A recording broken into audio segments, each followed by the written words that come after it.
नमस्कार और स्वागत है इस खास बातचीत में। आज हम थोड़ा गहराई में जा रहे हैं कैड एजुकेशन के बदलते ट्रेंड्स को समझने के लिए।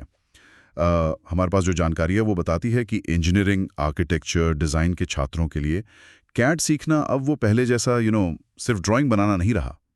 ये अब भविष्य की तैयारी है तकनीक से चलने वाले उद्योगों के लिए। तो आज कोशिश यही रहेगी कि समझें कि कैड सीखने का तरीका क्यों बदल रहा है, कौन से नए ट्रेंड सबसे महत्वपूर्ण हैं और ये सब छात्रों को असल दुनिया के लिए कैसे तैयार कर रहा है ना? हाँ बिल्कुल। और ये देखना वाकई दिलचस्प है कि कैसे टेक्नोलॉजी पूरे लर्निंग एक्सपीरियंस को ही बदल रही है। सही कहा। ठीक है, तो चलिए शुरू करते हैं। जी। सबसे पहली चीज जो आजकल बहुत सुनने में आती है वो है क्लाउड बेस्ड कैड। हाँ। मतलब जैसे फ्यूजन 360 जैसे प्लेटफॉर्म्स का जिक्र है। ये एक बड़ा बदलाव ला रहा है, ऐसा कहा जा रहा है। बिल्कुल। इससे फायदे भी कई गिनाए गए हैं। जैसे छात्र रियल टाइम में एक ही प्रोजेक्ट पर काम कर सकते हैं, चाहे कहीं भी हों। अपने डिजाइन को मतलब किसी भी डिवाइस से एक्सेस कर सकते हैं और दुनिया भर के साथियों के साथ कोलैबोरेट कर सकते हैं। ये सुनने में थोड़ा गूगल डॉक्स जैसा लगता है ना? हाँ, मतलब ऊपर से देखने पर वैसा लग सकता है, पर इसका असर बहुत गहरा है। ये महत्वपूर्ण इसलिए है क्योंकि ये आज के वर्किंग स्टाइल से सीधा जुड़ता है। अच्छा, कैसे? देखिए, अब वो जमाना नहीं रहा जब पूरी टीम एक ही ऑफिस में बैठती थी। आजकल टीमें अलग अलग जगहों पर होती हैं, रिमोट वर्क आम है, तो ऐसे में डेटा का आसानी से शेयर होना, उस पर मिलकर काम करना, ये सब बहुत जरूरी हो गया है। क्लाउड सीएडी यही तो करता है। ये बात तो है। और एक और बात, इसने हार्डवेयर की जो सीमाएं थी उन्हें तोड़ा है। पहले भारी भरकम कैड सॉफ्टवेयर के लिए महंगे कंप्यूटर चाहिए होते थे। हाँ बिल्कुल, वो तो एक बड़ी दिक्कत थी। सही कहा। लेकिन अब क्लाउड पर प्रोसेसिंग होती है तो एक ठीक ठाक लैपटॉप से भी काम चल जाता है। इससे कैड एजुकेशन ज्यादा लोगों तक पहुंच रही है। हाँ, ये एक्सेसिबिलिटी वाली बात तो बहुत जरूरी है। एक तरह से लेवल प्लेइंग फील्ड बन रहा है। बिल्कुल। और आपने जैसे कहा कोलैबोरेशन और फ्लेक्सिबिलिटी, ये आज की ज़रूरतें हैं और क्लाउड इन्हें सीधा सपोर्ट करता है। ओके, तो क्लाउड के बाद आजकल एक और चीज की बहुत चर्चा है, एआई, आर्टिफिशियल इंटेलिजेंस। जानकारी बताती है कि एआई और ऑटोमेशन भी कैड सीखने में बड़ा रोल निभा रहे हैं। कुछ उदाहरण भी हैं, जैसे सॉफ्टवेयर का खुद ही डिजाइन के सुझाव देना। हाँ, ऑटोमेटेड डिजाइन सजेशंस और जेनरेटिव मॉडलिंग भी। जेनरेटिव मॉडलिंग, ये क्या है, थोड़ा समझाएंगी? हाँ, मतलब आप एआई को कुछ शर्तें या पैरामीटर्स देते हैं और वो उन पैरामीटर्स के आधार पर खुद ही डिजाइन के ढेरों विकल्प तैयार कर देता है। कई बार तो ऐसे विकल्प जिन पर इंसान शायद सोचे भी नहीं। अरे वाह! और ये भी कि एआई गलतियां भी पकड़ लेता है। एरर डिटेक्शन, ये सब मिलकर ऐसा लगता है जैसे सॉफ्टवेयर अब सिर्फ एक टूल नहीं रहा, बल्कि एक असिस्टेंट या को पायलट जैसा बन गया है। को पायलट, हाँ, ये सही शब्द है। बिल्कुल। एआई जो दोहराए जाने वाले काम हैं या थकाऊ काम है, उन्हें संभाल लेता है। हाँ। जैसे डिजाइन के छोटे मोटे वेरिएशंस बनाना या बेसिक गलतियां जांचना। इससे छात्रों को मौका मिलता है कि वो अपनी एनर्जी डिजाइन के बड़े स्ट्रेटेजिक पहलुओं पर लगा सकें। हाँ। क्या बनाने से ज्यादा क्यों और कैसे बेहतर बनाने पर फोकस कर सकें। ये तो सोचने का तरीका ही बदल रहा है। हाँ, लेकिन इसका एक और पहलू भी है। ये स्किल्स की जरूरत को बदल रहा है। अब शायद घंटों मैनुअल ड्राफ्टिंग करने से ज्यादा जरूरी ये समझना है कि एआई से सही सवाल कैसे पूछें, उसके दिए सुझावों को कैसे परखें और इन टूल्स का इस्तेमाल करके असली प्रॉब्लम का सबसे अच्छा हल कैसे निकालें। मतलब क्रिएटिव डायरेक्शन देना, प्रॉब्लम सॉल्विंग, ये स्किल्स ज्यादा जरूरी हो रही हैं। तो मतलब अब सिर्फ टूल चलाना सीखना काफी नहीं, टूल के साथ सोचना सीखना होगा। पर आपने कहा सुझावों को परखना, ये जरूरी है। क्या एआई हमेशा सही होता है? ये बहुत अच्छा सवाल है। देखिए, एआई पैटर्न पहचानने और ऑप्टिमाइज करने में तो बहुत अच्छा है, लेकिन उसमें वो इंसानी समझ या सांस्कृतिक बारीकियां या एकदम नई सोच वो शायद अभी उतनी न हो। अच्छा। वो दिए गए पैरामीटर्स में सबसे एफिशिएंट हल दे सकता है, पर जरूरी नहीं कि वो सबसे ज्यादा मानवीय या प्रेरणादायक हो। इसलिए इंसान का जजमेंट, उसकी क्रिएटिविटी, वो अभी भी टॉप पर है। और यही सवाल उठता है कि कितना ऑटोमेशन अच्छा है और कहाँ ये सीखने में नुकसान कर सकता है। अगर छात्र बेसिक समझे बिना एआई पर निर्भर हो गए तो नींव कमजोर रह सकती है। एक बैलेंस बनाना बहुत जरूरी है। बैलेंस, हाँ, ये शब्द बार बार आ रहा है। अच्छा, और बैलेंस बनाने का एक और तरीका शायद डिजाइन को सिर्फ स्क्रीन पर नहीं बल्कि महसूस करना है।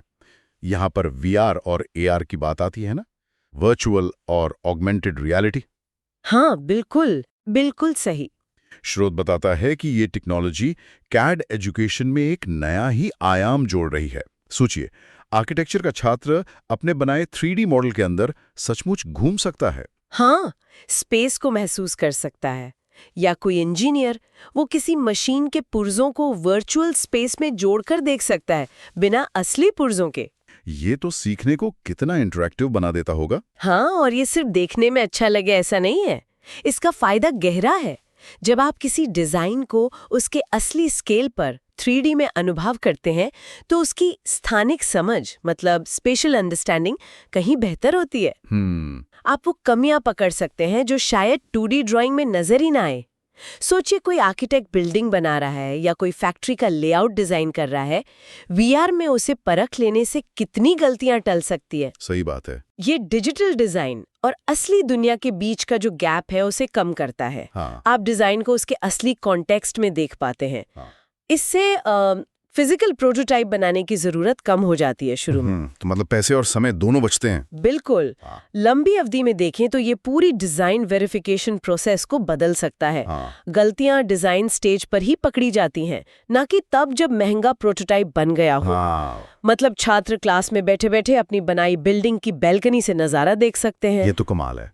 पर क्या ये टेक्नोलॉजी आम हो गई है, मतलब सब जगह इस्तेमाल हो रही है? नहीं, अभी पूरी तरह आम तो नहीं कह सकते। हाँ। अच्छे VR AR सेटअप की कॉस्ट अभी भी एक फैक्टर है। हाँ। लेकिन कीमतें कम हो रही हैं, टेक्नोलॉजी बेहतर और आसान हो रही है। अच्छा। तो कई जो लीडिंग यूनिवर्सिटीज हैं, ट्रेनिंग सेंटर्स हैं, हाँ। वो इन्हें इस्तेमाल कर रहे हैं। हाँ। खासकर आर्किटेक्चर, ऑटोमोटिव, मेडिकल डिजाइन जैसे फील्ड्स में। हाँ। उम्मीद है कि ये और फैलेंगी। ये देखना दिलचस्प होगा। टेक्नोलॉजी जिस तरह डिजाइन को समझने और परखने के तरीके बदल रही हैं, वो वाकई सोचने लायक है। और इसी बदलाव के साथ एक और बहुत जरूरी पहलू जुड़ रहा है, जिसका जिक्र आजकल हर तरफ है: स्थिरता, सस्टेनेबिलिटी, ग्रीन डिजाइन। हाँ, ये बहुत महत्वपूर्ण है। हम देख रहे हैं कि इंडस्ट्री पर्यावरण को लेकर ज्यादा जागरूक हो रही है। स्रोत भी यही बताता है कि ये सोच अब कैड एजुकेशन का हिस्सा बन रही है। छात्रों को अब सिर्फ फंक्शनल नहीं, बल्कि पर्यावरण के अनुकूल डिजाइन बनाने पर जोर दिया जा रहा है। हाँ बिल्कुल, ऊर्जा कुशल, सही मटेरियल का इस्तेमाल, कम वेस्टेज, इन सब पर ध्यान देना, शुरू से ही हरा सोचना। और ये सिर्फ अच्छा लगने के लिए नहीं है, ये अब एक बिजनेस जरूरत बन गई है। नियम सख्त हो रहे हैं, ग्राहक जागरूक हैं। हाँ, ये तो है। वो ऐसी कंपनियों को पसंद कर रहे हैं जो जिम्मेदार हों। तो सस्टेनेबिलिटी अब कोई ऑप्शनल चीज नहीं रही, ये डिजाइन का एक मुख्य पैरामीटर है। और यहाँ कैड फिर से मदद करता है। कैसे? आधुनिक कैड सॉफ्टवेयर में अब ऐसे टूल्स आ रहे हैं जो डिजाइनर को मदद करते हैं उनके डिजाइन के पर्यावरणीय असर को समझने में। अच्छा। जैसे कि मटेरियल का कार्बन फुटप्रिंट क्या होगा, डिजाइन कितनी एनर्जी लेगा, क्या इसे रिसाइकल करना आसान होगा, ये सब। अच्छा, तो सॉफ्टवेयर ही ये सब बता देता है। हाँ, काफी हद तक एनालिसिस और सिमुलेशन में मदद करता है, और डिजाइन स्टेज पर ही इन बातों पर सोचना ज्यादा असरदार होता है, बजाय इसके कि बाद में कुछ ठीक करने की कोशिश करें। कैड सिमुलेशन से डिजाइनर अलग-अलग ऑप्शन ट्राई कर सकते हैं और शुरू में ही बेहतर टिकाऊ फैसले ले सकते हैं। तो मतलब एक अच्छे डिजाइनर को अब सिर्फ एस्थेटिक्स और फंक्शन नहीं, बल्कि मटेरियल साइंस, एनर्जी, इन सब पहलुओं को भी साथ लेकर चलना होगा। ये तो भूमिका को और बड़ा बना देता है। हाँ, चुनौतीपूर्ण तो है पर जरूरी भी, और यहीं एजुकेशन का रोल आता है। पाठ्यक्रम को ऐसा बनाना होगा कि ये सब बातें डिजाइन की सोच में ही शामिल हों। Case studies, real world problem, ऐसे प्रोजेक्ट्स जहां सस्टेनेबिलिटी एक मुख्य लक्ष्य हो। और अच्छी बात यह है कि कैड सॉफ्टवेयर भी इस दिशा में विकसित हो रहे हैं। सही है। और इन सभी बदलावों को मतलब जमीन पर लाने के लिए शिक्षा संस्थानों को भी बदलना पड़ रहा है। स्रोत इस बात पर जोर देता है कि यूनिवर्सिटीज और ट्रेनिंग सेंटर्स अब सिर्फ थियोरी या सॉफ्टवेयर चलाना नहीं सिखा रहे, वे अपने कैड प्रोग्राम्स को सीधे इंडस्ट्री की जरूरत से जोड़ रहे हैं। हाँ, ये बहुत जरूरी है। मतलब छात्रों को ये सिखाया जा रहा है कि उनका कैड मॉडल असल में फैक्ट्री में कैसे बनेगा, उसका प्रोटोटाइप कैसे बनेगा, पूरा प्रोजेक्ट मैनेज कैसे होगा, एक पूरी पाइपलाइन की समझ। और ये जो प्रैक्टिकल कनेक्शन है, ये शायद सबसे महत्वपूर्ण बदलावों में से एक है। कैड अपने आप में अंत नहीं है, ये एक प्रोसेस का हिस्सा है, एक टूल है। सही कहा। छात्रों को ये समझना होगा कि स्क्रीन पर दिखने वाला उनका डिजाइन असल दुनिया में कैसे बनेगा, क्या मुश्किलें आएंगी, कौन सा मटेरियल लगेगा, लागत, समय, प्रोडक्शन कैसे होगा।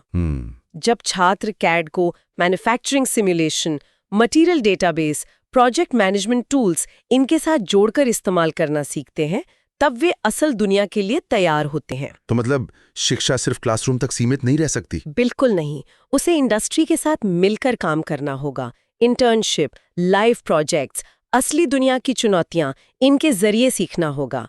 तभी जो ग्रेजुएट निकलेंगे वो जॉब रेडी होंगे, सिर्फ डिग्री वाले नहीं। ये बात तो बिल्कुल सही है।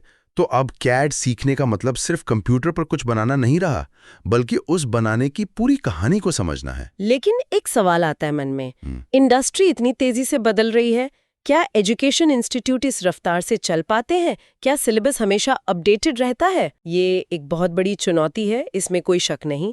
सिलेबस अपडेट करना, टीचर्स को ट्रेन करना, इंडस्ट्री से जुड़े रहना, ये सब आसान नहीं है। लेकिन जो संस्थान सफल हो रहे हैं वो अक्सर इंडस्ट्री प्रोफेशनल्स को बुलाते हैं, सिलेबस डिज़ाइन में उनकी सलाह लेते हैं, छात्रों को कंपनियों के साथ प्रोजेक्ट्स करने के मौके देते हैं। मतलब फ्लेक्सिबिलिटी और अडेप्टेबिलिटी ये संस्थानों के लिए भी उतनी ही ज़रूरी है जितनी छात्रों के लिए। ये बात भी सही है। तो आज की इस बातचीत को अगर समेटें तो हमने देखा कि कैड एजुकेशन कैसे बदल रही है। हमने क्लाउड की बात की जो कोलैबोरेशन और एक्सेस बढ़ा रहा है, एआई और ऑटोमेशन को समझा जो क्रिएटिविटी के नए रास्ते खोल रहा है पर स्किल्स की ज़रूरतें भी बदल रहा है। हाँ, वीआर एआर को देखा जो सीखने को ज़्यादा रियल बना रहे हैं। सस्टेनेबिलिटी के बढ़ते महत्व पर गौर किया और इंडस्ट्री अलाइनमेंट पर भी। हाँ, और आखिर में कैसे सिलेबस अब इंडस्ट्री की ज़रूरतों से जुड़ रहा है ताकि छात्र तैयार हों। वो ये कि कैड एजुकेशन अब सिर्फ सॉफ्टवेयर चलाना सीखने से कहीं आगे निकल गई है। ये अब स्ट्रेटेजिक डिज़ाइन थिंकिंग, टीम में काम करना, नई टेक्नोलॉजी का सही इस्तेमाल करना और अपने काम के रियल वर्ल्ड असर को समझने के बारे में है। यानी भविष्य के डिज़ाइनर्स को सिर्फ कैसे नहीं बल्कि क्यों और किस असर के साथ डिज़ाइन करना है, ये सीखना होगा। एकदम सही। और इसी सोच के साथ हम अपने सुनने वालों के लिए एक सवाल छोड़ना चाहेंगे।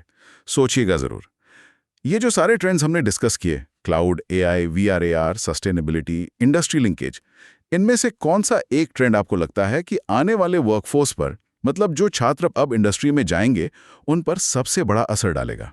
इस पर विचार करने के लिए ये एक दिलचस्प पॉइंट है। अगली बार तक सोचते रहिए और सीखते रहिए।